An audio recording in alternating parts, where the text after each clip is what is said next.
have all the descendant family members please stand so the student can see who you are.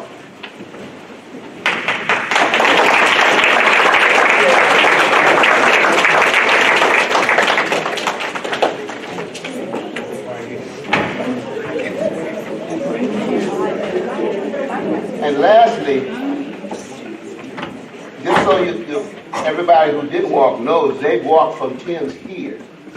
Orderly, organized, excited, some were fussing. And we talked to them about questions we have our bioethics honor students provide the leadership to get them here. Let's thank them too.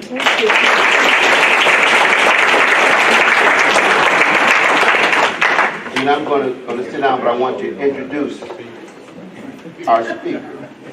And I'm really not introducing her because she's been here before. In fact, the first time we had this session, she was the speaker. But I told her it's been 7 years, so what she said 7 years ago, y'all already know. So if she comes, you got to say something new. Because I told her how smart you all were. And so if this stuff that you already know, let her know. But one of the students that we walked down with said she wanted to be a pediatrician. Raise your hand. Don't be ashamed. There you go. And I said, guess what? We have a pediatrician here. A pediatrician is a child physician who deals with children, at least with children. And Dr. Onwuachi-Saunders is a pediatrician. In addition to that, she's a public health epidemiologist, and I'll let her tell you about that. But she's traveled all over the world. She's done things for youth, children, adults. One of her specialty areas is around violence, around what's going on around us right here and right now. So I told her that you all had a lot of questions that you need answers to. And so I was bragging about you. So don't embarrass me. Get your questions up, and she can answer, or we can find the answer if she can. So let's welcome her back to Tuskegee.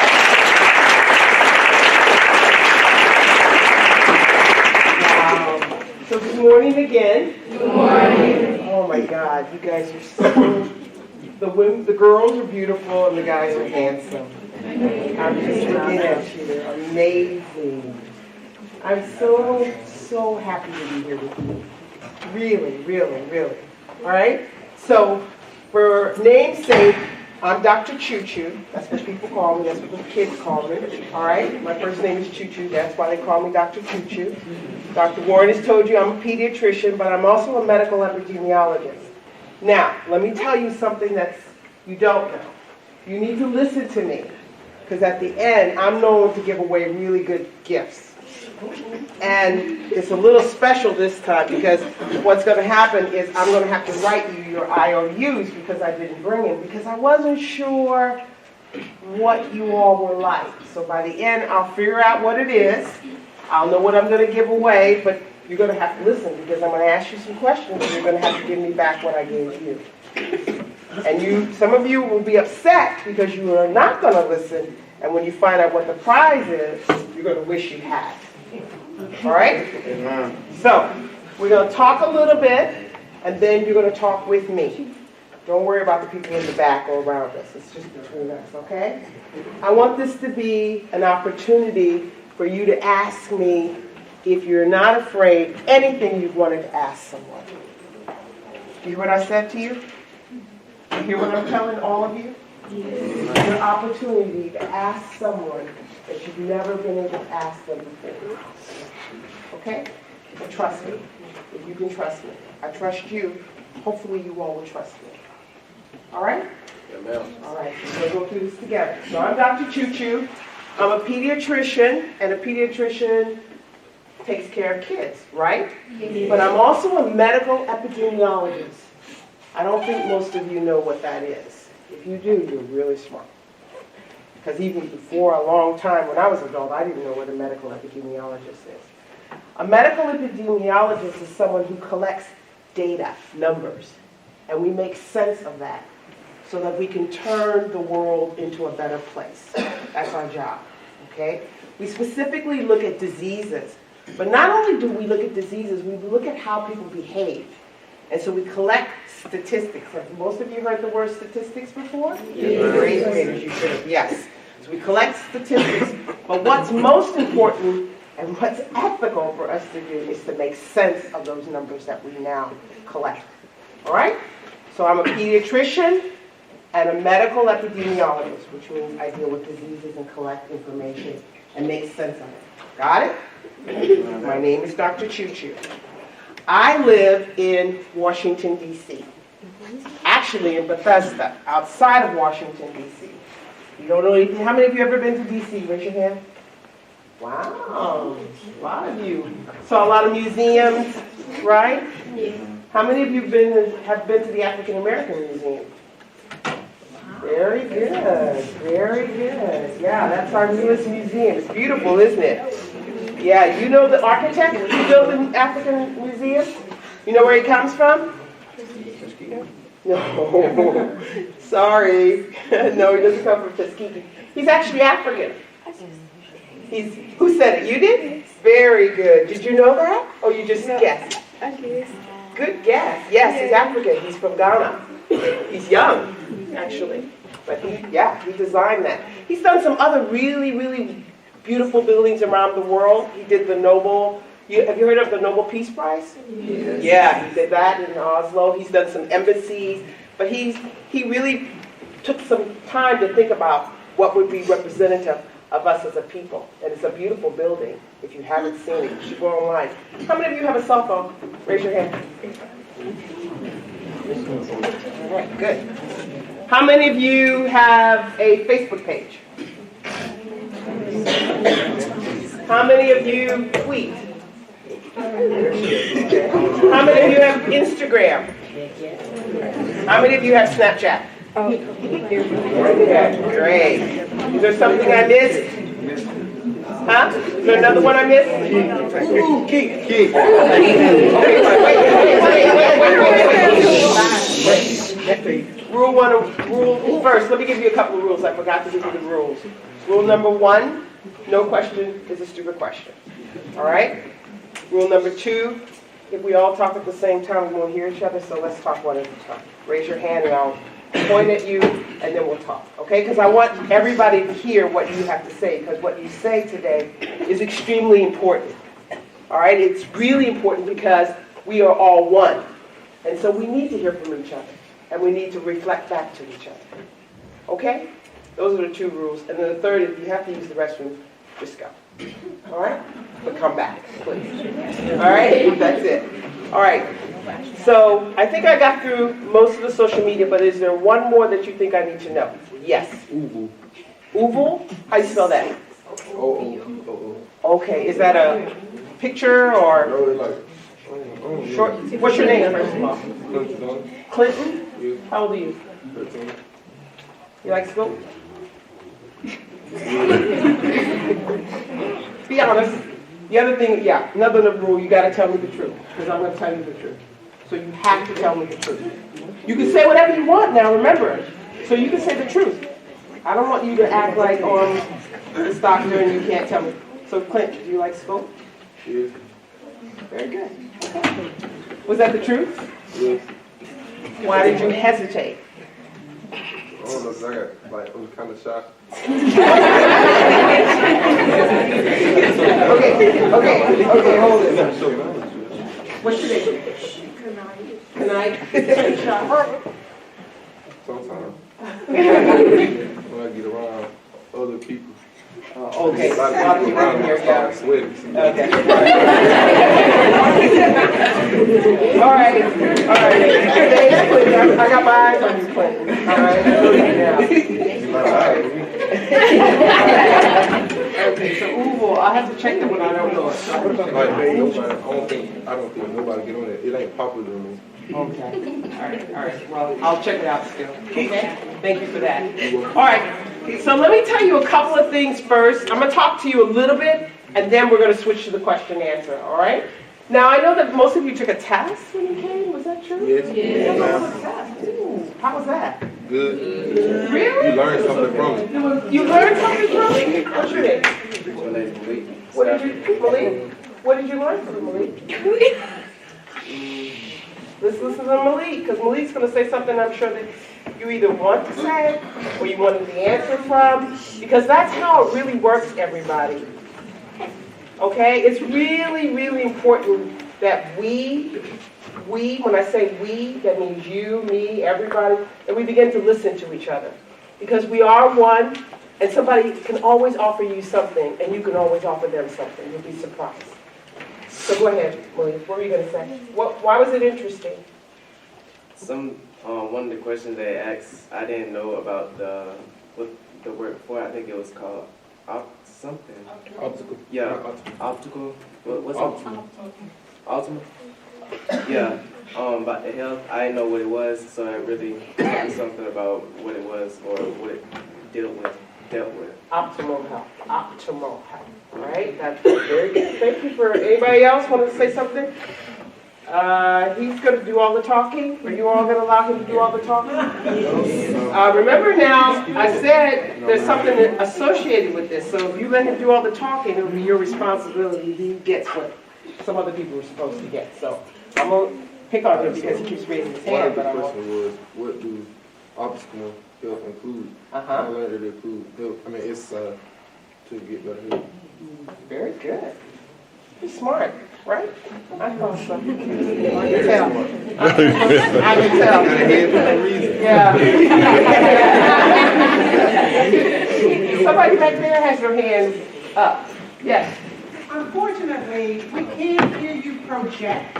Oh, you can't hear me? No, the students Oh. project back here Okay. to us. Okay. So That would be great. Okay. All right, guys, so we're going to use a mic. It ain't gonna work.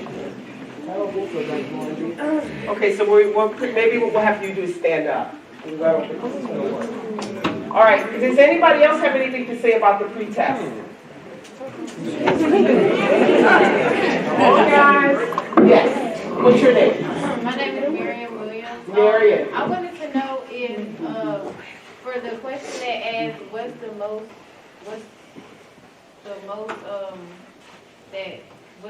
common reason that people are at 12 to 19 diagnosed? I wanted to know the answer to that. Okay. You know, just follow the questions out so folks in the back can hear. can they Stand up. You can stand up, sweetheart. Because they don't know anything that we all did. They don't even know that you all did something for me before you got here. Okay, can we say it again? Yes. Now, Wow. My name is Marion Williams, and I wanted to know, I don't know what the question was, but it asked which one, what's the most common reason that people from 12 to 19, I think it was, died? What's the most common reason, cause of death? And I wanted to know the answer. Okay. Very good. Anybody else? Anybody else remember anything on the test that kind of... Oh, yes. What's your name? And then I'll get you clear. What's your name? My name is Gregory Smith. Gregory. Yes, ma'am. can't hear you. Gregory. My name is Gregory Smith, sir. So Gregory, this color you have on, it's one of my favorite colors. It's called salmon. Did you know that? No, ma'am. It's a nice color. I like it on you. Thank you. Speak to the rest. I remember one of the questions said you had to circle 3 answers for what's the way that you can get your optimal health better. I know the one answer that was wrong was don't trust your gut. I believe it was wrong. Okay. All right. All right. Very good. Clinton, you want to say something else? I'll pass this time. Huh? You'll pass? Yes, ma'am. Okay. Wow, I am really, really impressed. You guys were paying attention to those questions. Secret, I'm not going to tell you the answers directly. You're going to have to listen to them. All right? You know why? Because you're going to see them again. What did I tell you I was in the beginning? Does anybody remember what I said I was? You was. Wait a minute. Hold it. One at a time. I'm a pediatrician, but I'm also a what? Epidemiologist. And what is it, a medical epidemiologist?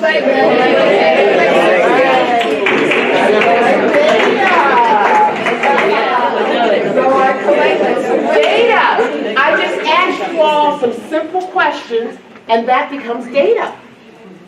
I now know what you think about things that are extremely important to you.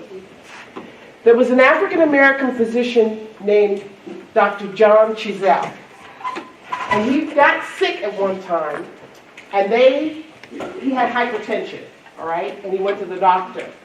And the doctors thought another doctor thought they knew how best to heal him. But he figured out how to heal himself. And what he came up with was an Afrocentric approach to healing the body, or you as an entire entity. Question, what's the largest organ in the body? Huh? Say, what's your name first? Levon. Devon. Large intestine. Anybody else? What's your name? Yes. DeMarcus. Stand up, DeMarcus. I'm going to point, and I don't mean it to be rude, but it's the only way I can figure out. I was like, so I'm going to point, okay, if you don't mind. Okay, it's not me being rude. I'm just going to say who I want to stand up. Yes, DeMarcus. It's the lungs. The lungs. Anybody else? Yes, what's your name? Naila. Naila, what do you think it is? The skin. Sorry guys, Naila's right. It's the skin. The skin is the largest organ in the body. All right? Now, you all are 8th graders, you go to school, right? You learn all of this. I bet if I asked all the adults in the back, I don't think as many of them would have gotten the answer right. All right? Okay? So don't worry about it. It's all right. But now you know it. And you know what? This is why we tell you to take a bath every day. Because we want you to take care of this organ too. All right? That's how you take care of it. All right? I know it's associated with people being clean. That's true. But we want you to take care of it. And that's how you kind of take care of your skin. All right. So I was telling you about Dr. John Chizell. He came up with this definition then because he began to look around and figure out ways that we could heal our body. He called it optimal health. Optimal health has 5 components to it, okay? It is your physical, intellectual, spiritual, emotional, and social economic well-being. He said aliveness is the word that he actually used, aliveness. So optimal health is what it's all about. And I always tell young people, remember that there are 5 important parts of you. It's not just your physical, it's how you think, it's how you relate to others, it's emotions. Spiritually, do you believe in a higher force than you or not? Nature, as part of the spirit. And we talk about socioeconomics because it's how we are able to take care of ourselves in this world. You have to be able to house yourself. You have to be able to get the food that you need to eat. You need to get somewhere. Most of you need a cell phone. All right? Is everybody still with me? Yes. So optimal physical health is a component of that. And he said that there are 3 parts of physical health that are important. Does anybody have any idea what those 3 things are? It's the same thing everybody always tells you. So you 2 are going to speak now. You know what? I am so proud of the young men in the room. Usually, I have to pull them out. Here I'm getting all the young men to talk, and the girls are sitting back. What's that about, ladies? Come on now.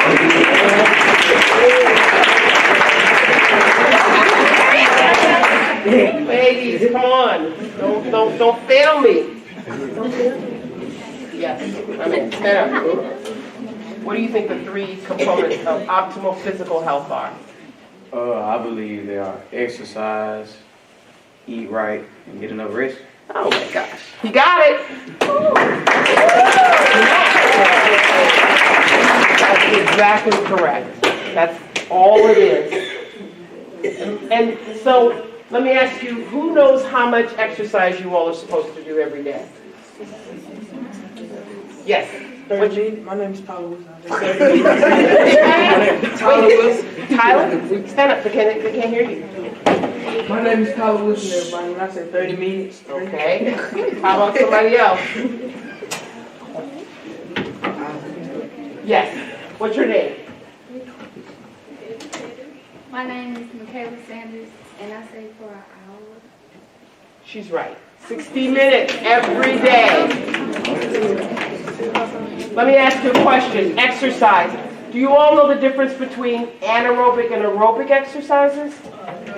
Okay. Wait. Okay. Yes. You want to take a step? You want to take a break? Okay. Well, anaerobic and aerobic means it has to do with oxygen. Anaerobic means without oxygen. Aerobic means with oxygen. So what you're doing is you're giving your body a workout, a cardio workout. When I say cardio, do you know what I mean? What exercises those are? Running. What else? What do you do before you run? Stretching. No, stretching is not. Walk. Who said walk? Walk is correct. What else is there? Walk, run. Jogging is running. Sprinting is anaerobic. Do you know why? You gotta catch your breath. Because you get out of breath. Oh, those exercises, very good answer. Excellent answer. Those exercises that cause you to get out of breath quickly are anaerobic. They use up a lot of oxygen, right? Okay? But walking, running, swimming, okay, dancing. How many of you like to dance? That's a great cardio aerobic exercise that you can do for 60 minutes a day. All righty, we did exercise. So exercise is important. Let's talk about food.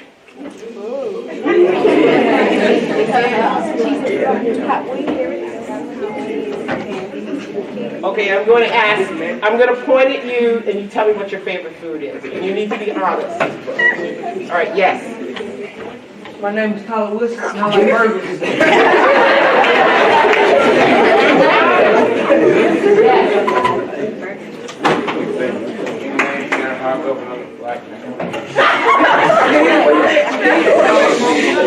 What he said, macaroni and cheese. Burgers, macaroni and cheese. Yes. Fried chicken. Fried chicken. Yes. My name is Akeem Smoke. I like squirrel meat.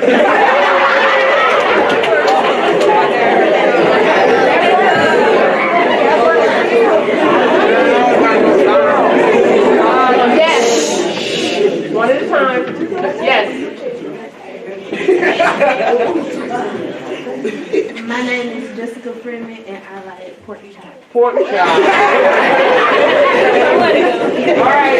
Yeah, I have 2 more slots, and I would prefer, I'm going to say this, and it's really painful. I'm going to say, of the 2, I prefer one to be a young lady and one to be a young man. So I'm going to choose a young lady. Okay, listen, what do you like? My name is Abdul, and I like stir fry. Stir fry. Is that stir fry? Wait, hold it. Is that stir fried rice, stir fried vegetables, stir fried both? Stir fry with meat on it? What do you mean by stir fry? I only taste the rice. Okay. All right, rice. Yes. My name is Kylie, and I like all soul food. All right, so great. All right, I'm not going to do a lot with food because I know that you probably do it, but there's a message I want you to hear me on. Are you alive or dead? Alive. Are you sure? Yeah. All right, so let me tell you a secret. If you're alive, you've got to eat live food. Hold it. Listen to me. What is happening in this country? Remember I told you I collect data, right? We have a lot of chronic diseases. You know what chronic diseases are? Those. Who said diabetes? That's an example. Who said you? What's your name? Kamar Bennett. Stand up, Kamar. That was an excellent answer.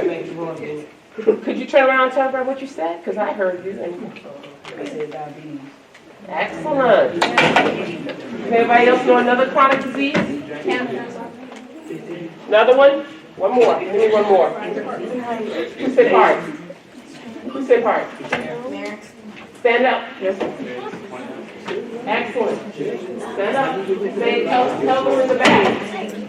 I say a heart disease. All right, so let me tell you the secret. A chronic disease is a disease that when you get the diagnosis, it's very difficult for you to get, for it to go away.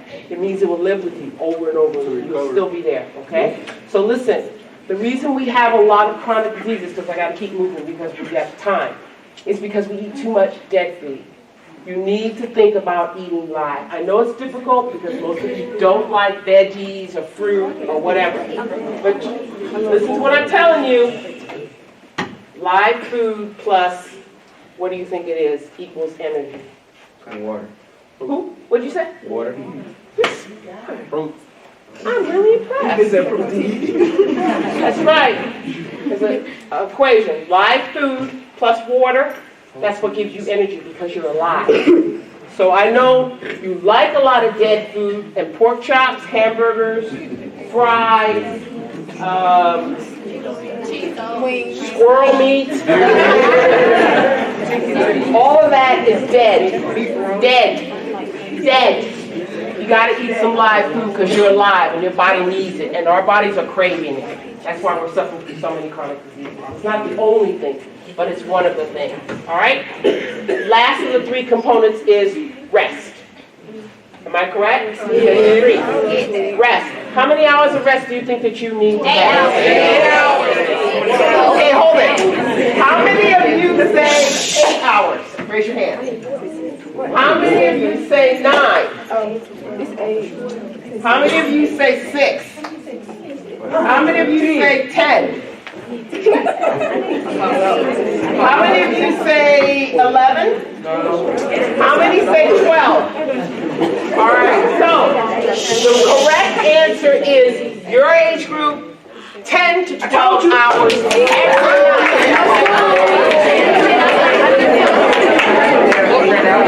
10 to 12 hours every night. Now, my question, hold it. This is where the truth comes in. What time do you normally start school? One person. 8 o'clock. 8 o'clock.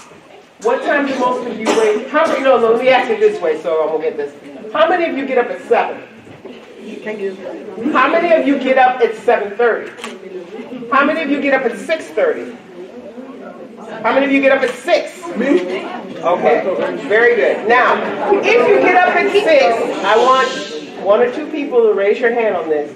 If you get up at 6, what time do you have to go to bed to get 12 hours of sleep? I'm going to go with 12. Think about it before you got it? You go to bed, if you get up at 6 a.m., what time do you have to go to bed? Yes. 7 o'clock. Stand up first. 7 o'clock. 7 o'clock. Is she right? Yeah. 6. Oh, wait. Come on. This is easy, math. This is easy. 8th graders. If you get up at 6 o'clock in the morning, what time do you have to go to bed? Yes. 6 in the evening, right? Yes. How many of you go to bed at 6? All right, so hold it. So we said, those of you who agreed it was 10 to 12 hours. It's a range, right? If you go to bed, if you get up at 6 and you get 10 hours of sleep, what time do you have to go to bed? Yes? 8 o'clock. 8 o'clock. How many of you, truthfully, raise your hand, go to bed at 8 o'clock? Okay, hold it. Don't say anything. How many of you go to bed at 9? How many of you go to bed at 10? How many of you go to bed at 11? All right. So, you all, excuse me. There's probably not one of you that are getting between 10 and 12 hours of sleep every night. All right. Now, why do you think you need 10 to 12 hours of sleep? Excuse me, the young man in the back. And stand up so we can all hear you. So your body won't be exhausted. Very good. What else? So your body won't be exhausted. I got my, yes, young lady here. I'm going to get you. So your mind will be well rested when you start. Very good. Yes, yes. So you can grow.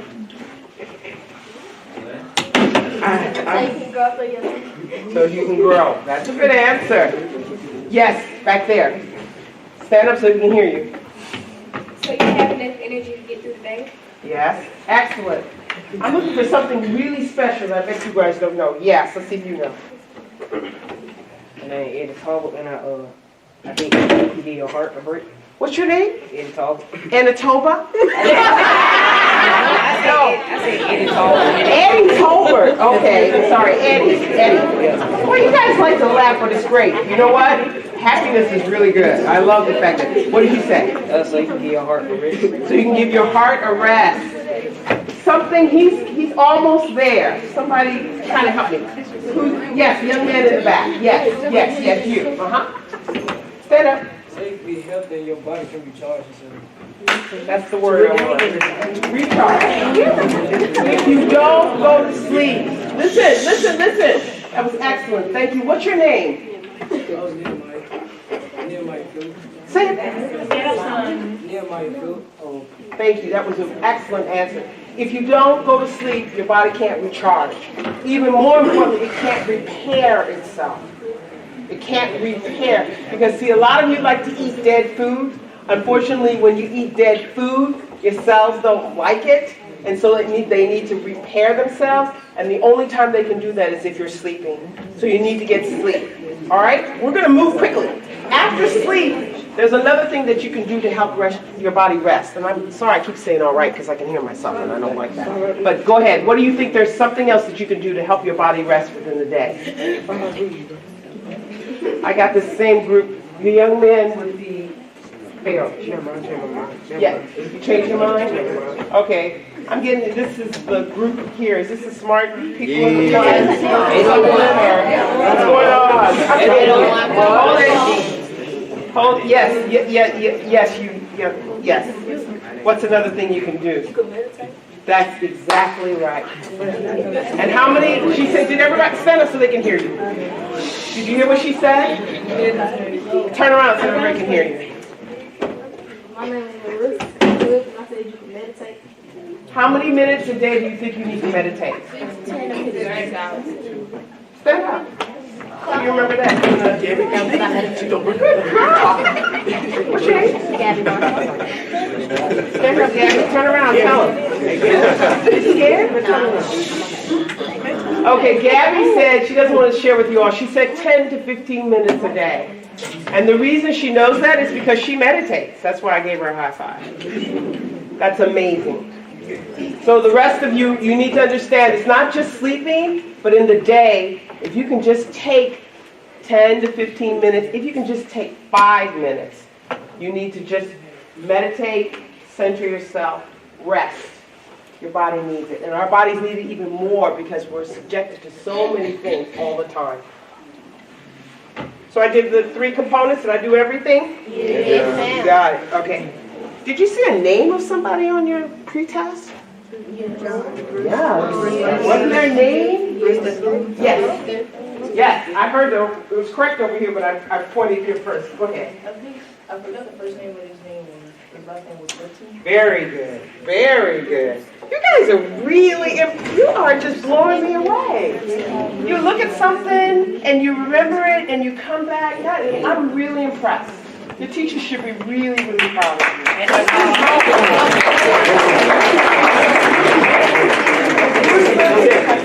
Bruce Lipton, I just want you to remember this because this will be big when you are not even my age, a little bit older than my age.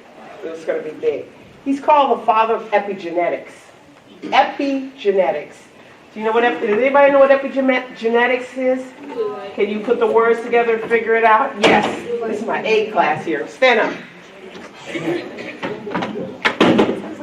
Because you're going to tell them, because I know they don't know back there either, so let's go. It deals with like your physical and mental health? Yes, it does deal with your physical and mental, but it's really about your genetics. You know what I mean by when I say genetics? You go on to 8th graders, right? Your genes, right? Right. Okay, so I'm going to tell you this because I want us to get through this because there are other things we need to talk about. But what Bruce Lipton, Dr. Lipton has proven now is that it's your beliefs, your attitudes, and how you think that can affect your body. And he's a well-known scientist. He's popular in a certain area, but he's getting more and more world-renowned because he's proven that you can actually take control of your own body and think yourself well. All right? That's important for you all to remember because as you get older, that's going to be the new way. How many of you saw Black Panther? Wow.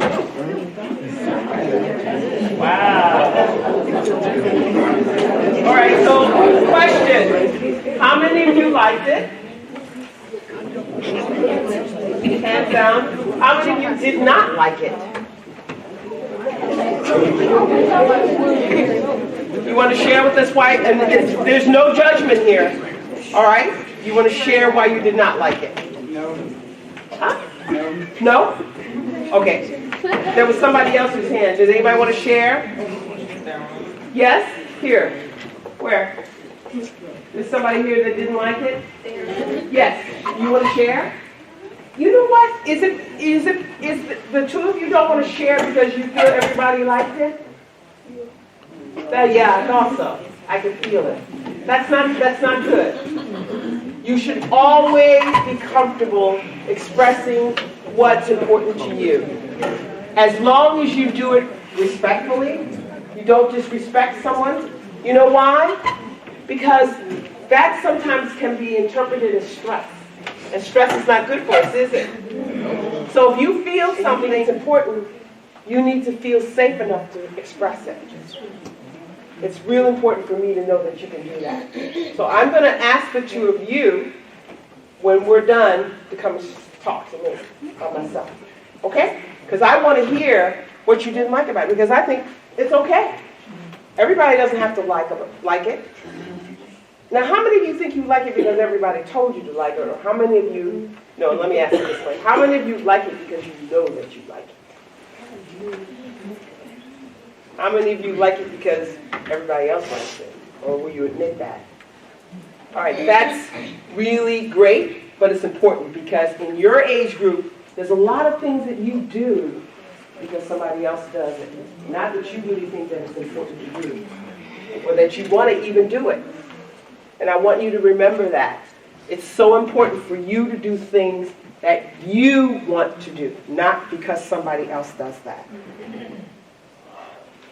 Everybody got it? Yes, ma'am. Okay, that's great. Well, so who in here, with a show of hands, is going to be our next film writer? Who in here is going to be our next actor? Who in here is going to be the next director? Okay, that's good. Who in here is going to be the next editor? You know what an editor is?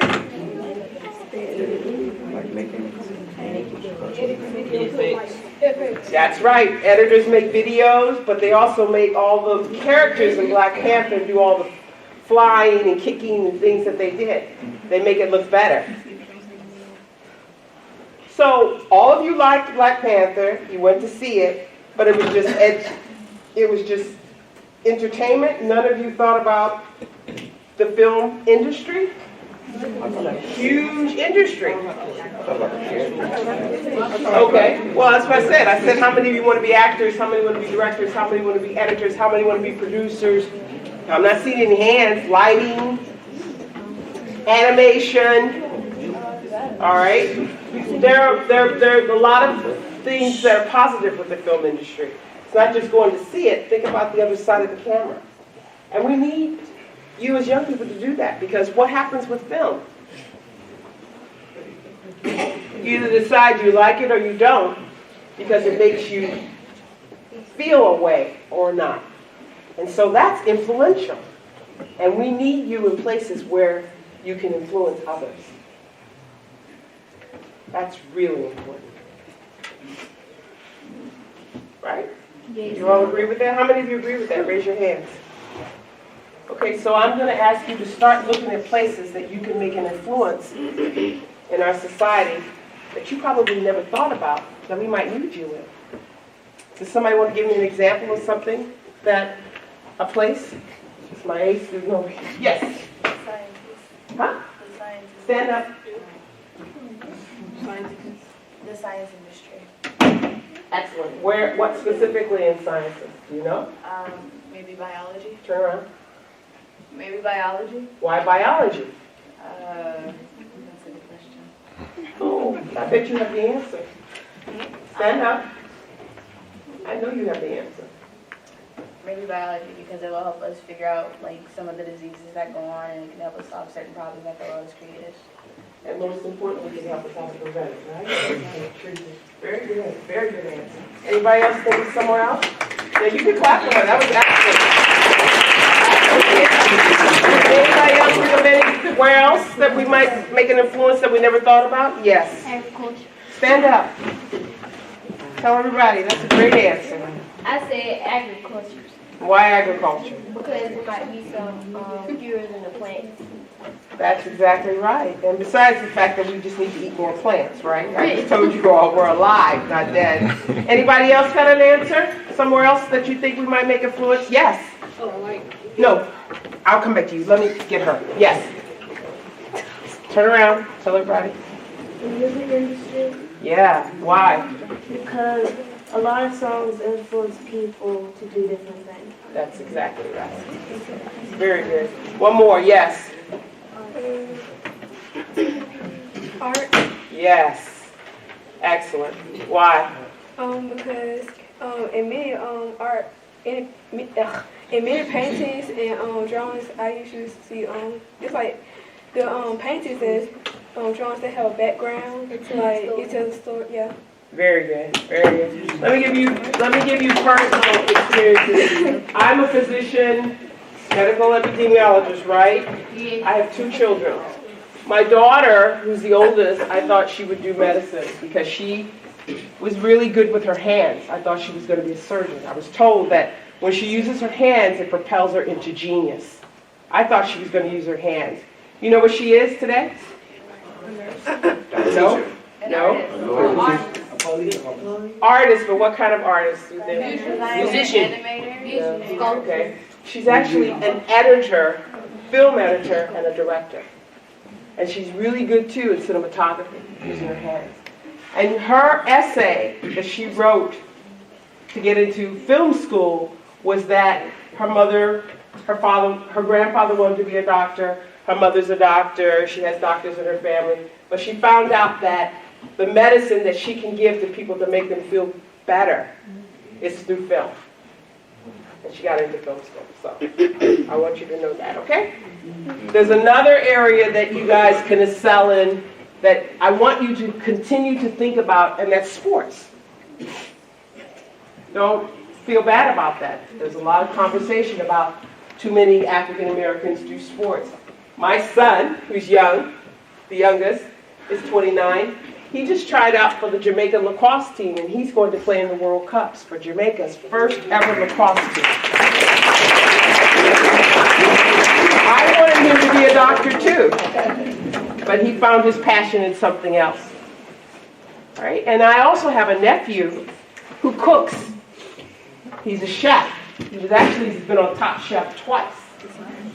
And he's opening his own restaurant in D.C., Top Chef. So he's an executive chef, his own restaurant. And he specializes in live food and dead food. But it's Afro-Caribbean cuisine. It's from our background. My father was African, my mother was Jamaican. And he specialized in that. And it's a really famous top restaurant. So what I want you to understand is that you all have unique abilities. You are all different. Learn to love and celebrate what's different about you. We all don't have to do it the same way, but we all have to do it. Why? Because we need you. You're an influencer. Wherever you go, you have the ability to influence people, and we need you to go. So figure out what your gift is and go do it for us. There's another thing I want you to remember. I want you to stay as positive as you can in spite of what you may hear and what you may see. If you can't, make sure, if you can't, that you surround yourself with positive people so that you can stay positive. That's real important. I need you to do that. All right? The other thing that I need you to do, which I heard somebody say that was on the test that they thought was wrong, is I need you to learn to listen to your gut, your intuition. What happens is, as we get older, we don't listen to it anymore, and that's what fails us. You all right now, it kicks in real quick because you haven't been tainted by all of the things in the world yet. Learn to listen to it. It will get you through things. If your gut tells you it's wrong or it's right or don't go down that street or don't do this, listen. That's what we call our inner voice. And many adults don't listen to their inner voice, and that's why we're in the trouble that we're in this country. So I want you to learn to listen to your gut. God gave that to you. It's extremely important. And I want you to stay happy, and I need you to do things that make you feel happy. You understand? And then last is I need you every day to learn something that you did not know the day before. I don't care what it is. If you learn a new software, a new app, a new song, a new artist, a new movie, a new sports figure, a new statistic, whatever, you need to learn something new every day. How many of you can promise me that you'll do that? All right, besides get enough rest and all the other things I talked to you about today, all right? I'm through talking, now I'm ready for you all to talk to me. And as I said, I want you to ask me something. And remember what I said, if you don't talk, you're not going to get it. And I'm going to assure you you're going to want what it is. All right, who wants to go first? Yes. Stand up. And ask. You can ask me the question, but if you don't want to turn around, you can just ask me and I'll repeat it. I said, do you eat any raw food? Yes, I do. Every day. Every meal. I eat salads. I eat raw vegetables. Had a hard time, but I do. Okay? I eat fruit. All right? Good? Water. Oh, no, I don't eat raw meat. I don't eat meat. I try not to eat meat. I don't eat it. If I eat any meat, it has to be a grass-fed meat. And what I mean by that is a lot of the beef that we eat, they're giving cows corn. Cows don't eat corn, they eat grass. So if you eat beef, I know it might be hard, but you should eat grass-fed beef. If you want to eat another meat that is grass-fed, that's an animal that eats grass, it's lamb. Okay? All right? Yes. Yes. Question. What do you usually work at since you're a pediatrician and a medical epidemiologist.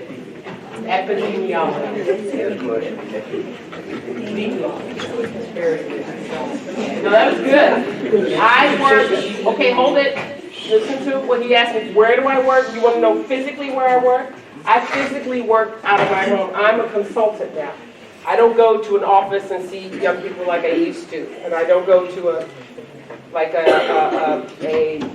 office building. I work from my home. So like I have my laptop's always with me. So I'm a consultant. I'm called in if you have a problem and you need it to be fixed, or you need somebody who knows what they're doing. I'm it. Somebody else. Let's go with, yes, the young man back here. Yes. Wow, all these guys are really good. Yes. My name is Walter. I want to ask you, when did you start? Start what?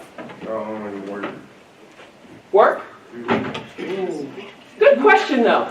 Very, very. You know why? Because I My father, I was born in London.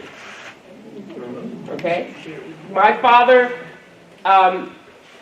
who's no longer with us, passed on, he's an elder now, ancestral elder, was Nigerian. My mother was Jamaican. My father did not believe that young people should be thrust in the workforce early because of the biases and prejudice and the dysfunctionality with power that occurred. So I didn't get to go to work until I was past 18, I was in college. So my first job was in the registrar's office at Howard University. You all know where Howard University is? It's a university in Washington, D.C., and it's an HBCU. You know what an HBCU is? Wow, I'm really impressed. Yes. So I went to Howard, and that's where I had my first job. Good question, though. Yes, the young lady in purple. What type of diseases have you studied? Oh, I've studied all the diseases that affect young people, but the most, two things I've done that I'm most proud of. I do youth violence prevention for the Centers for Disease Control. I used to go all over the country. I've actually been in places around the world to talk to them how you stop children from getting hurt. So that I'm very proud of, because I did that a long time ago before all of this is happening now. All right? I'm very proud of that. And the second thing that I've done in my life that I'm extremely proud of is, heard about Hurricane Katrina? Yes. When Hurricane Katrina, I led the federal government's response for Hurricane Katrina on the ground, which means we offered mental health services to all of the individuals that were affected, not only in Louisiana, but Mississippi and Alabama. I led that whole effort. So those are a couple of things I've done. Okay? Yes. Question. And then I'll go over there. Yeah? Good. What do you think will happen if some children don't eat salad? Because I don't myself. Well, you don't have to eat a salad, but you can eat some other kind of vegetable. And you can eat fruit. All right? So that's a lie. And you kind of think about it. Google what's a live food, and you might be surprised at the list of things that might come up that you may actually like. So all kids don't have to eat salad. So I won't, that's the answer to that question. That's not bad. But you should eat something that's alive. If you can eat something that's alive every day, you'll be doing well. If you can eat it 4 or 5 times a day, I'd like that as well. Okay? Over here. Young man at the end. What type of desserts can be healthy for you? Well, no, I'm going to tell you something that's healthy that you all, how many of you like ice cream? Okay. All right. I like ice cream. I eat ice cream. But I don't eat ice cream that's made from cow's milk. I eat ice cream that's made from coconut milk, almond milk. All right. There are different types of ice creams. The reason cow's milk is not good for you is because whose milk is cow's milk? It's for cows. Cows. It's for cows. It's not for humans. Next question. Yes. Yes. Is ice good for your body? Is what? Is ice good for your body? Some people crave ice because they have some deficiency. It's not your natural state. Actually, how many of you like cold water? How many of you like room temperature water? Okay, you really should drink water at room temperature because it's much better for your body. Because how many of you are cold? You're not cold. Are we cold as individuals? No. Your body's not naturally cold. If it's cold, there's something wrong. If it's too hot, there's something wrong. It's kind of neutral. So that's the temperature that you should put things into your body at. If you follow that route. Every now and then we eat things like ice cream and we do chew ice, but not all the time. Green. Yes. As a medical anthropologist, like where do it allow you to travel? Oh, I've been all over the world. I've been to almost all 50 states. I've been to Alaska. I've been to Hawaii, so those are the outliers. Yeah, I don't think there's one I've missed, actually. Probably Idaho. Yeah, maybe Idaho. And Wyoming. Those. But I've been to Montana. I've been to Nebraska, Oklahoma. So I've been to quite a few. So it allows you, because you're a medical detective, that's our nickname, we're medical detectives, because we're always trying to find the answer for things. It allows you to travel the world. All right? So you might think of it as a profession. So you talk to me about it later. Yes. Let's go here and then we'll go here. If you put cheese on your broccoli, does that stop the nutrition?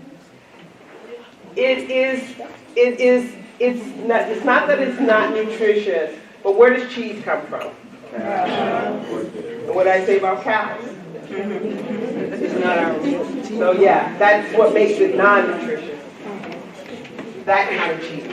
There are some cheeses that you can eat now that are made from more plant-based, but you may not want to. They're a little bit expensive. So I would say try to eat the broccoli without the cheese. It's more nutritious for you. Yes. What was your goal and what inspired you to be nutrition? All right. Good question. When I was 5 years old, I told you I was born in London. Am I correct? When I was 5 years old, 5, my father came, my mother and father and my sister and myself came to the United States. And we came to Dickerson, North Dakota. We came through Canada from London, and we ended in Dickerson, North Dakota. The reason we were in Dickerson, North Dakota is because my father was going to school there. And actually, we were the only black family in Dickerson, North Dakota. So we would walk down the streets, people would look at us. When I was in Dickerson, I got sick. I got tonsillitis. You all know what tonsillitis is? It's when your tonsils get swollen. I got tonsillitis, and my parents took me to see the pediatrician. And when I was a child, the nurses would check you in, and then you would go in and see the doctor, and the doctor would give you the shot of penicillin that would make you better. So we had gone to the doctor, and a couple of days later, my father just happened to ask me, I was 5. He said, "What do you want to be when you grow up?" And I said, "Well, the ladies are the nurse, and the men are the doctor, so I got to be a nurse." And my dad said, "Oh, no. Ladies can be doctors too." And I was like, "Really?" Because I knew the doctor had given me the thing that made me well, and that's really what I wanted to be, but it was a man. And my father told me that a lady could be a doctor, a pediatrician. And since I was 5, I wanted to be a pediatrician, so that's what I am now. Epidemiology, when I was in medical school, I went to medical school in Nigeria. When I was in medical school in Nigeria, I was doing pediatrics, which is what you all, because I want to be a pediatrician. And I was in the emergency room. And in Africa, a lot of kids suffer from malnutrition, which means their parents don't give them all the foods and nutrients they need. And a mother brought a baby in to the emergency room, and the baby had a chicken bone in its hand. And I said, "Well, it's obvious she's not giving the baby any meat because the baby's malnourished." And my senior resident said to me, "She put the chicken bone in the baby's hand so you wouldn't get mad at her." Because in Africa, the tradition is men eat first, then the wives, then the children get what's left. And there was no protein. So when I heard that story, I decided I wanted to be in a position where I can change the world. And what I thought at that time, which is a little different from where I am now, I'll explain that in a minute, is I needed to go to an institution that did something with health that could make everybody healthy. Because I worked as a pediatrician, and I would see one person at a time and one person at a time and talk to them. So I wanted to go to the head of the stream. So I went and did public health, and that's how I got there. But I've also realized, again, that I've stepped back and realized that I'm more powerful as a consultant because I can actually speak my mind. Because when you work for certain places, they want you to speak what they want you to speak. And that may not always be the truth. And now I'm comfortable. I can tell the truth. All right? Yes. And then I'm going to ask you all some questions. How many languages do you know? I speak only English, which I say to everybody, that's enough, right? But I can hear Spanish, speak it a little bit, and I can hear Igbo, which is the language that my father spoke, my dialect from my part of Nigeria. Yes, young lady down there in the black. Yes, you. And then I'm going to ask you guys some questions because you all love me.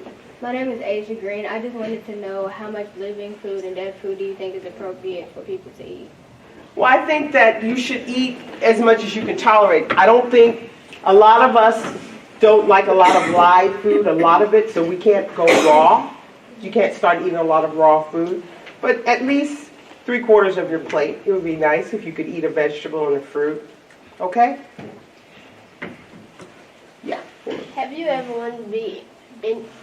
And then I'm going to ask you all some questions really quickly. Yes? Have you ever wanted to be anything else in the medicine line, like a neurologist or something like that? In medicine? Just a pediatrician. I didn't want to be anything else but a pediatrician. I wanted to take care of kids. The only other thing I wanted to be, and I'll tell you all, was a dancer. So I said to myself, if I don't do medicine and I don't do public health, I'm going to go dance because I can dance. Yes? What? Sushi is actually, it's dead fish. Okay? That's what sushi is. And there are problems with that. Because all the fish, a lot of the fish is not clean. Either has mercury in it, or they're raised on fish farms that don't understand the ecological process of how fish are supposed to be raised. For instance, you all know salmon, right? Yes. They go which way? Upstream. That's part of the process.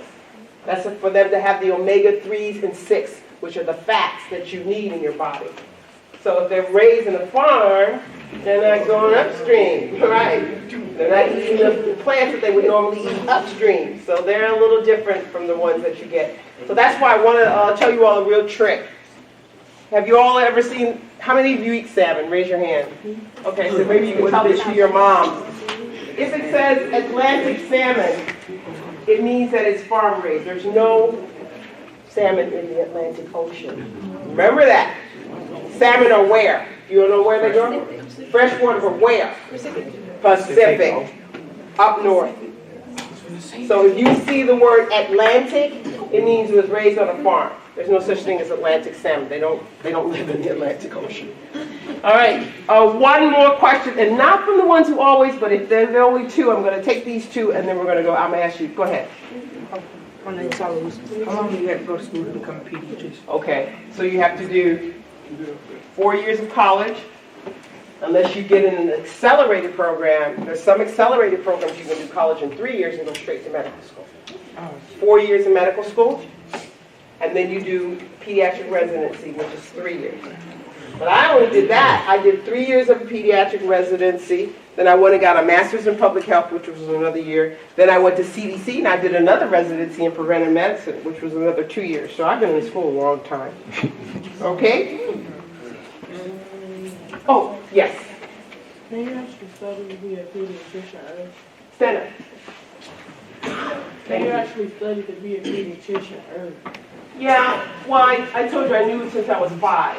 So if you ever see anything about me in when I was in elementary school and all the way through, they always asked me what I wanted to be. I always said a pediatrician. Let me tell you all a story when I almost did not want to be a pediatrician.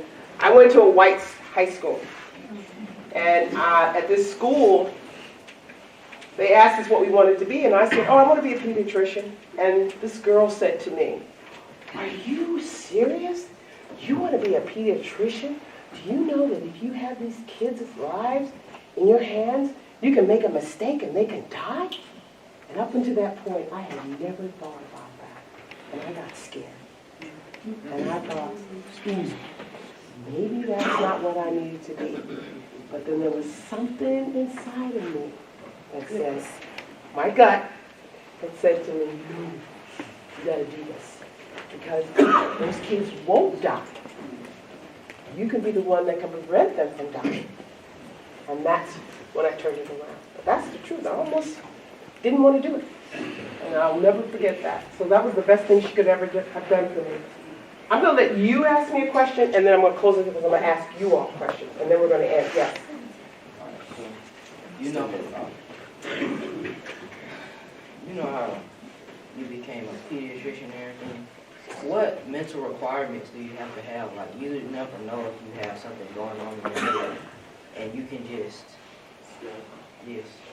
All right. One of the things that when you make up your mind, after you figure out what your gift is and you want to do it, there's going to be this conversation that will sometimes come that will say, you can't do it. But yes, you can. Yes, you can. You got to keep saying that. The negative stuff will come. It comes to all of us. I don't want anybody in here to ever think it doesn't. But you've got to be the same as yourself. Yes, you can. So there's one other thing I wanted to tell you that. So one of the things that I say to young people is that when you fall down, which means, as you're saying, something tells you no, you need to look up and get up. No, I mean like sick people. Like when you have a mental illness? Yeah. They do something wrong to the children. Yeah, that happens. That happens a lot, right? So what you can do, if somebody's sick and they do something to another friend, if you know, you can help that friend. Or you can get them to somewhere. All right? But if it happens to you, maybe you can ask a teacher or someone in your community or somebody at your church to help you. Okay? Is that a good answer or that doesn't answer it? You're looking at me like, no? Then you have the answer. Stand up. Good. I'm talking about if you hire somebody, they look all perfectly normal, but they are actually some guy that wants to just It wants to hurt somebody? Is that what you're saying? Yeah, hurt somebody. Okay. Is that concerning that you're saying? If, let's say, for instance, you're asking me if I hired somebody and then I realized that person wanted to hurt somebody else, then I'd have to tell somebody to help me get that person out of that position or get that person some help. Right? Right. I wouldn't ignore it. What happens is a lot of people need help, as you're talking about, and people ignore them. If they would not ignore them, then they wouldn't make the world an unsafe place for us. How many of you feel safe? How many of you don't feel safe? Does anybody feel comfortable telling me why they don't feel safe? You want to tell me? You're right here. No? You don't have to. You want to tell me? My name is Connie Week, and you can't trust everybody you see. How many of you agree with her? Raise your hand. You can't trust everybody you see. Okay, that's interesting. Okay. So for those of you who raised your hand, how many of you trust your parent?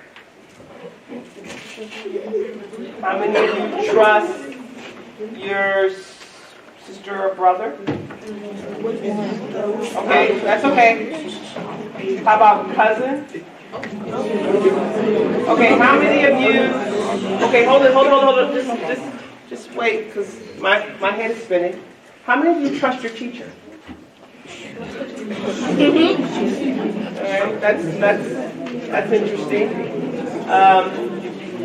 All right, does anybody want to tell me, besides her, who or what she might be thinking about that's not making you feel safe?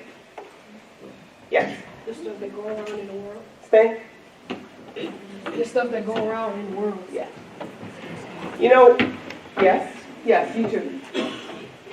And then I'm going to come back and ask you to be specific, so think of what you mean by that. Yes? The shooting around the street. How many of you are concerned about the shootings that are going on? Yeah. That's really what I wanted to really talk to you about, but I wanted to give you the other information I'm giving you. First of all, I want you all to understand that none of this is your fault. And actually, you don't have to do anything about it. It's really our responsibility as adults to make you feel safe. So I want you, if you don't feel safe, to do me a favor and stand up quickly. Be brave. It's about truth.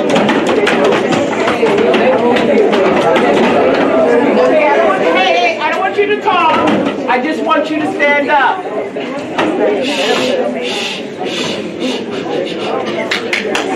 Listen. All right. Okay, and I appreciate those of you that are not standing. So, those of you that are not standing, I want you to turn around and look around behind you. You're in the front. And then I want the adults in the back, turn around to look at these children. These are children that say that they are not safe. All right. Now, I want you to sit down, please. Sit down. And I want you all to know. Listen to me. I want you to listen to me right now. Because I want you to know how much I appreciate the fact that you all stood up and said that.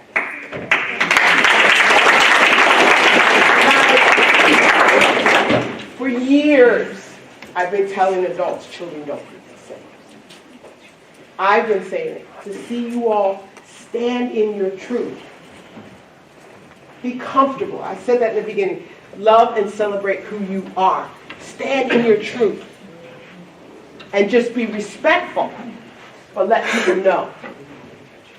They need to know that you all don't feel safe.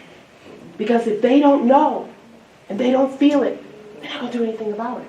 Because it's really not your responsibility. It's our responsibility. So I love you all for doing what you just did. And those of you who do feel safe, I love you too for saying that you feel safe. So let me ask you, because we always do this to you, and I don't think that you have the answers, but I want to hear. Tell me what specifically you don't feel safe. All right, let's start here. Yes.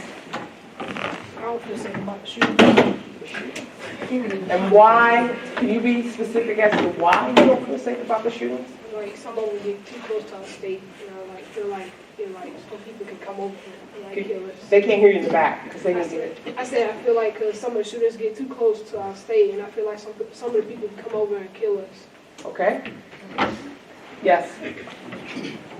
Yeah. I feel like when I feel safe because the schools, the shooting, and then they can happen to our school too. Yeah? I don't feel safe because I don't know what other people be thinking, and I don't know what they're going to do. Yes? Yes? There's a lot of things that happen, a lot of things we don't know, so we don't know what's happening. Okay. All right. Yes? When family introduces you to somebody you don't really know, you don't have no feeling what they think about what you're doing. Okay. Yeah. Set up to hear. Yeah.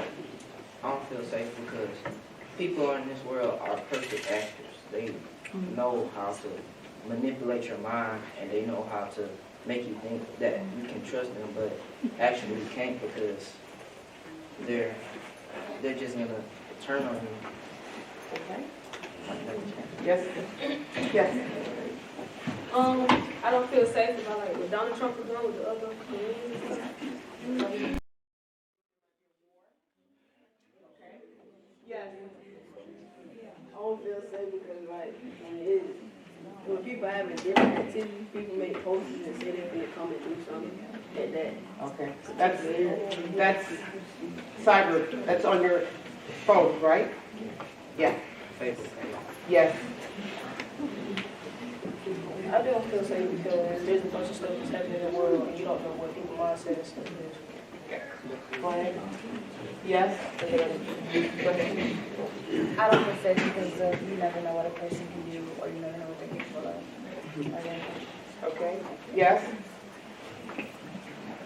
I don't feel safe because some days you just don't know when the teacher may just have had enough and come to school and try to hurt some of the kids.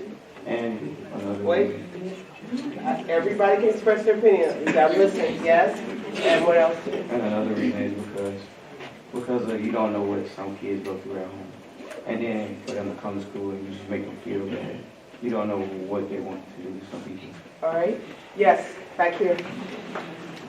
I don't feel safe because you can be walking in daytime or evening. I can hear you. I said, I don't feel safe because you can be walking, you have never nothing behind you with a gun or anything. All right. Those are all real legitimate reasons not to feel safe. If I felt that way, I wouldn't feel safe either. All right. So let's talk about a few things that we can do to make you feel safe. Does anybody have any? Okay, you have something you want to offer to the group? Because I have some and then we can offer some together. Take guns out this world. Okay, in the meantime, wait, let me ask you something. In the meantime, until we can take guns out of the world, what do you think we can do? Because it's going to take a minute. It's not going to be that easy. Yes? Get more protection around school. Get more protection around schools, right. Okay, so let me ask you something. Hold it just a second. How many of you paid attention to what happened in the school shootings? All right, that's real important for me to know. The rest of you didn't, right? You didn't look at it, you didn't pay attention, or you only know a little bit. Okay, so let's get real clear. Because one of the things that you need is clarity and understanding. Because once we dispel a lot of the myths, then hopefully you'll feel a little safer. One of the things that we need to do is that people who have, and I really appreciate what this young man said, people who have mental problems do not need to be ignored. So, if you all know of anybody that doesn't seem like they're having a good day all the time, or they're saying things that are inappropriate, okay?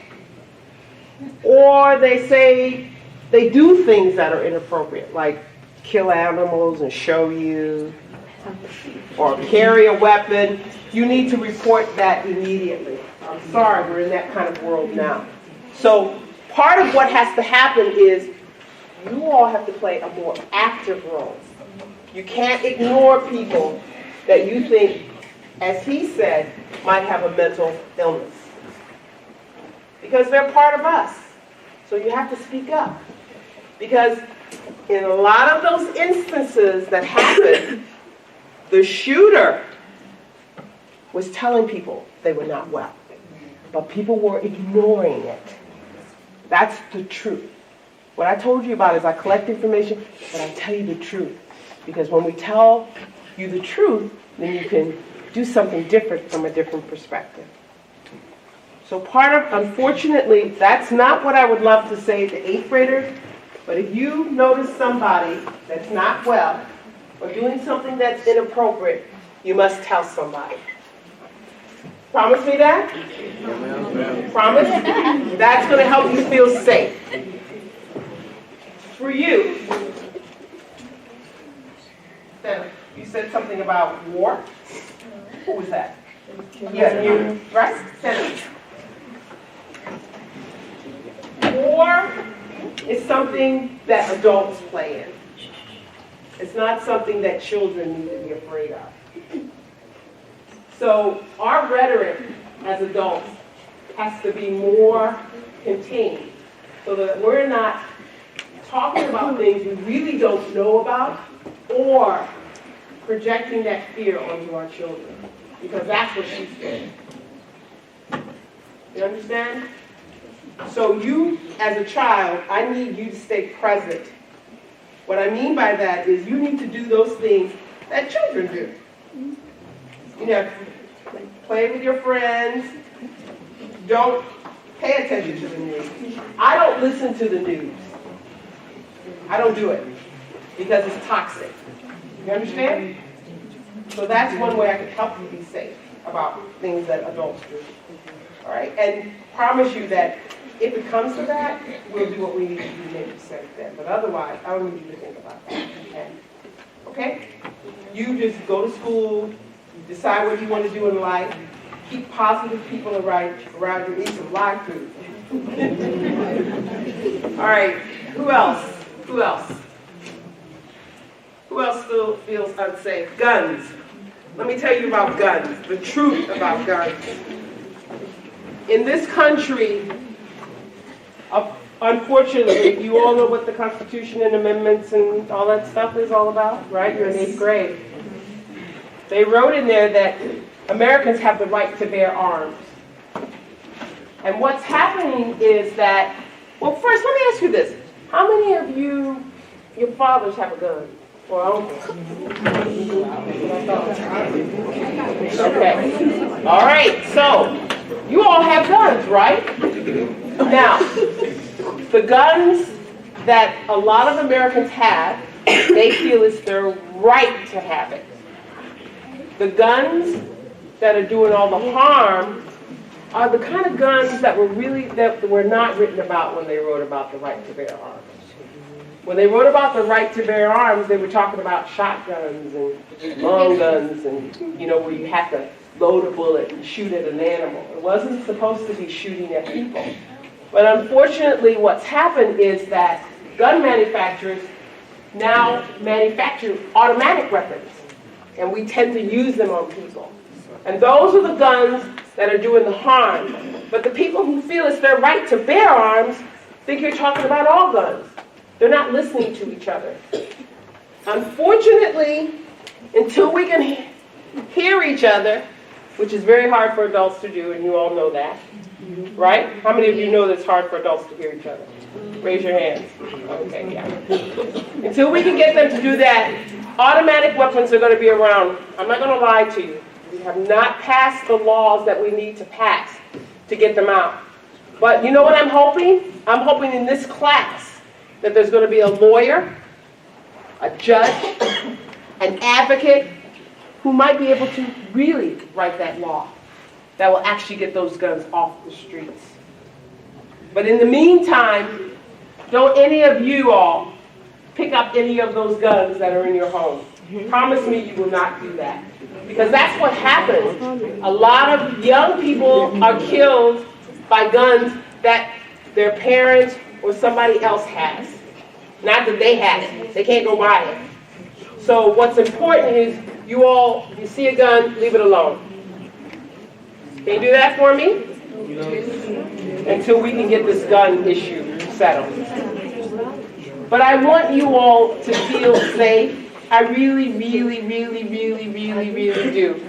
If I could wave a magic wand, I would make all the children in the world safe. And make you not have to suffer the craziness that adults are putting you through. In the meantime, there are things that you can do that can make you safe. I don't want you to bully each other. I want you to treat each other with respect. Don't get on your phones and talk about each other. If you have an issue with someone, do what we call the old-fashioned way. Go and talk to them about it. Or confront them. Don't get on your phone. Reasons, hey, listen, that's cyberbullying. You know why I'm telling you this? Because soon they're going to pass laws that are going to put you in jail for doing it. I know where you're going with this. You all have got to stop. If you have an issue with someone, go to them and talk to them about it. I'm not even saying if you duke it out, but don't put it on the internet, because what you put on the internet stays on the internet. And what they do now, when you go for jobs, they check your Facebook page, they check your Instagram page, and if they don't like what they see, you won't get that job. And you won't even know what it was. You'll think you had a great interview. You hear what I'm saying to you? Stop mistreating yourselves through the internet. Use your mouth. I'm not saying you can't have a beef with someone, but go to them and talk to them. Don't put it up on the internet. It will harm you. You all, how many of you pay attention to the news? You saw that the CEO of Facebook had to testify in front of the Senate. Didn't you see that? Yes. Okay, it's all about data. The world is about data now. They want that information on you, so they're going to keep it. You know why? Because they can track how you spend, what you say, how you do this, so they can push stuff towards you. But what I want you not to do is to destroy each other through the internet. Promise me you will not cyberbully. And raise your hand if you promise. See? The dogs were clapping. I was like, all right. One more thing. And I don't want you to bully each other. Okay? The definition of violence is the intent of doing harm to another person. You can harm that person through what you say. You can even harm somebody without even saying. It's how you treat them. Right? Or you can physically do something to them. I don't want any of you to harm each other. We need you. You've got to become that influencer I talked to you about. In whatever area you decide you want to go into. No more bullying. It's really a huge problem amongst kids your age all over the United States. Don't do it, please. Promise me you won't do that. All right, we're almost at the end. So, I said there'll be a special something for, I think maybe 3 of you. That's tough, because there's 100 of you in here. That's rough. Okay, this is going to be an easy one. Somebody tell me, raise your hand, I'm going to try to figure out. That's the word I need you.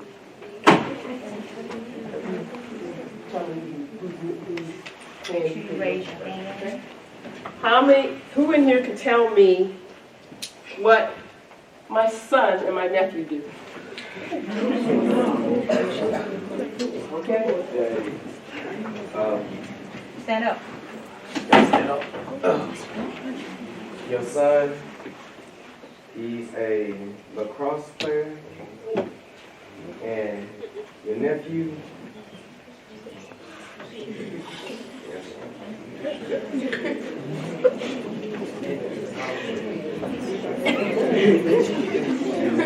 oh yeah, your nephew is the chef. Very good.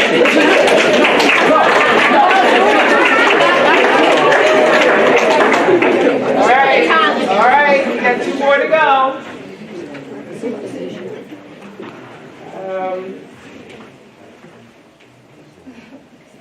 Somebody tell me what they can do to make themselves feel safe. Talk to an adult. Stand up. Talk to an adult. And say what? Say I'm having trouble. Problems. Or somebody else. Okay? All right. That was good. Okay.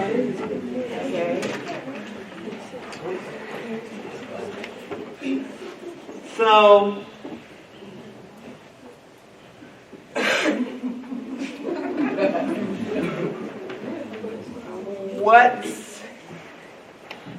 what's the name I asked you to call me?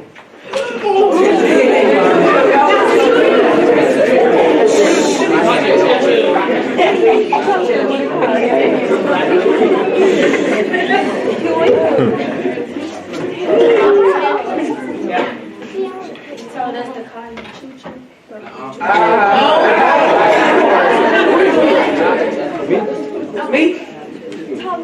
Yes. The girl in the back? Yes. Yeah, yeah, yeah. Dr. Chu Chu? Huh? Dr. Chu Chu? Yes, excellent. All right, guys, so how many do I have? 1, 2, 3. I'm gonna do 2 more. That's it.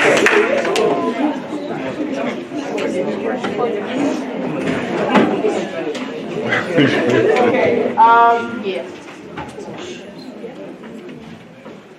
what kind of detective am I?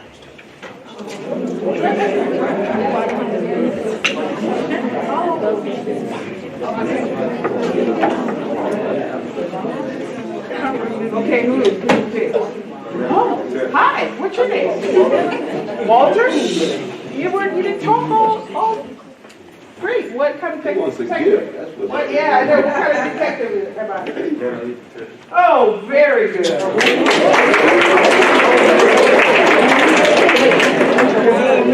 Okay, one more. Somebody tell me why you're here today.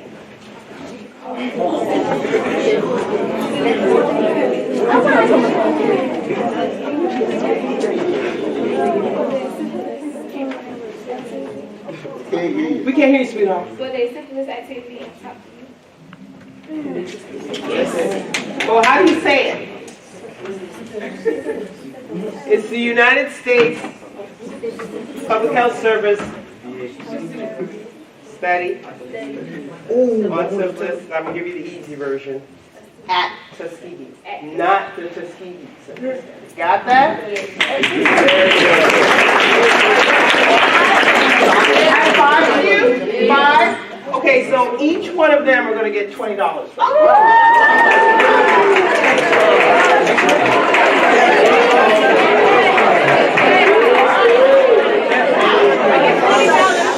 This is why when I tell you to listen, you need to listen. You never know what somebody can offer you. So when you meet someone, listen to me. When you meet someone, you need to listen to them. Because the other reason is why, because you never know how they might be able to help you. So those 5 students, Could those get guys, your names. could they stand up so we can make sure Yeah, we can I have see the 5 I again? have 15 when I get back to school. Yeah. Those 5 students. Oh wait, hold it. And please, I don't want the rest of you to feel that you weren't listening. You were. And I can appreciate it. Some of you were sleeping, but some of you weren't. You were listening. And those of you who asked questions, I'll figure this out. Especially, there was a group of you that really asked and really, yeah, right in here. I know who you are. I'll figure you out. But these 5, I want you to know how much I appreciate you answering the questions correctly. Because in your answering the questions correctly, the rest learned. All right? So everybody do your role. I love all of you. Thank you so much for allowing me to spend time with you. And promise me that you'll do your best and be safe. All right? That's it.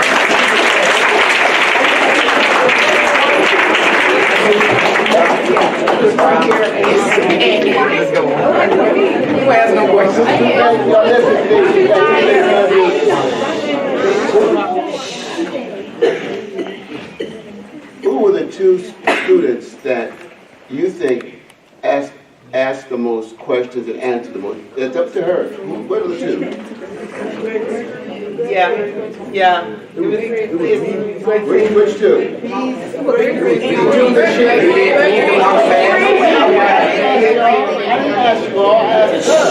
Put your hands down, baby. Which 2, Doctor, had the most answered the most questions and were most interactive? It's hard because these 5 and her, I felt really, they were paying attention, they watched me. Which ones? Tell us. I have to pick 2 of the 5. Which you say that you can't There are decide 5 of them. 2, 4, 5, him, her. Stand up, those 5. Yeah, 5. Y'all listen. Just be quiet. Y'all listen. Listen. Those 5 get $20 too. Oh, wow.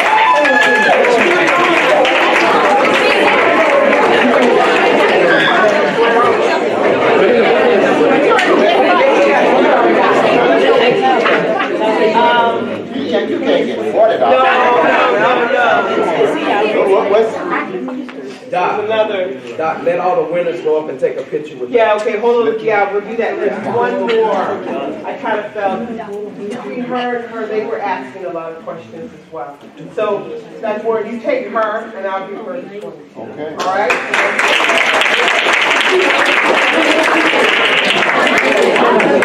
All right, come up so you can take a picture. Okay, excuse me, the first five. The first five, Malik, come on, you three, and, what's it, you keep one? Yeah.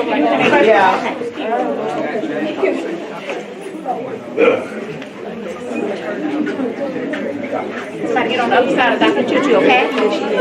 So let me say something else first. Those of you who got the $20, I know that you think you know what you want to spend it on. Let me ask you to think about buying some stock. A share of stock. Buying some stock. Stock. Yeah. Buying some stock. Buy it for $20, put it away, and by the time you're 21, you don't know how wealthy you could possibly be. Dr. Chu Chu, explain to them about stock, please. Stocks are how you can buy into ownership of a company. Companies break down their wealth into stocks and then sell it to you all, to individuals. When you buy a portion of a company, over time, that company can keep making profit, and that share of stock, can be worth a lot of money. So those of you who got the $20, it's something that you earned it, but I'd love to see it go far. So if you could think about a share of stock. If you eat McDonald's, buy a share of McDonald's if you can afford it. If you like Starbucks, you probably won't be able to buy a stock of Starbucks. But I want you all who have phones to Google stock and then look to see. It would be nice if you buy a share. Okay? They earned it with their mind. Yes. They earned it with their mind.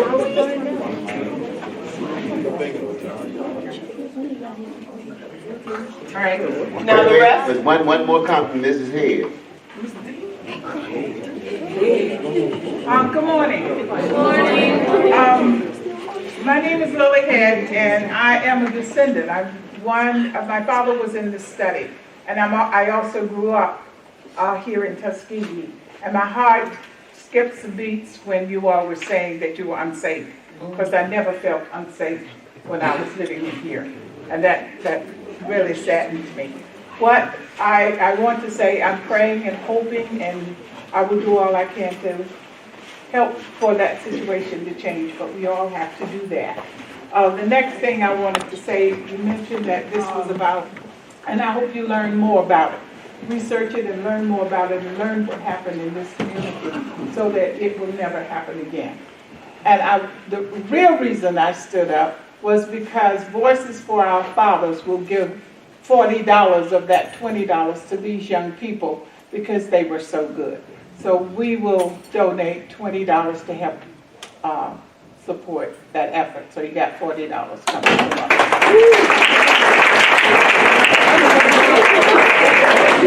Okay, the other group is getting money. So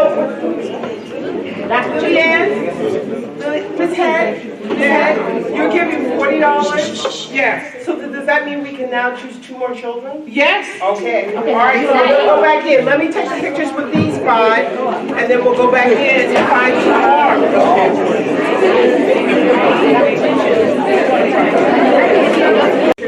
Definitely, yes. You, young man, yes. Yes. You were first. Yes.